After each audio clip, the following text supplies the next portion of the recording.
আসসালামু আলাইকুম, কেমন আছেন আপনারা সবাই? আমি সৌদি আরব আছি, সৌদি আরব দাম্মাম কাতিব এলাকায় আছি। আল খামসা স্টেডিয়ামে কাজ করি বর্তমানে। এখানে কাতিব মসজিদের কাছে আছি, বড় মসজিদ কাতিব।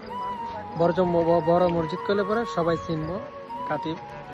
বেসিক্যালি এখানে মানে ঈদের নামাজ পড়ানো হয় এখানে। আর এটা সব থেকে কাতিবের ভিতরে এটাই বড় মসজিদ এখানে। আমার পিছনে দেখতে পাচ্ছেন এখানে বিল্ডিং ভাঙ্গা হচ্ছে। এখানে রাস্তা বানাবে, বড় বড় মার্কেট হবে ইনশাআল্লাহ সামনে, সামনে 1 বছরে। আর আমরা এই মাত্র আসলাম ডিউটি থেকে। আমার পিছনে দেখতে পাচ্ছেন আমাদের গাইজ, ঠিক আছে, আমাদের রুমমেট দেখতে পাচ্ছেন 3 জন, 2 জনে ওখানে আছে দাঁড়িয়ে। তো ওকে, পরিচয় দিলাম। ইনশাআল্লাহ নেক্সট টাইম আরো লম্বা ভিডিও পাঠাবো। আমাদের চ্যানেলটা সাবস্ক্রাইব করবেন, এবার ফলো দিয়ে রাখবেন ফেসবুকে যারা আছেন।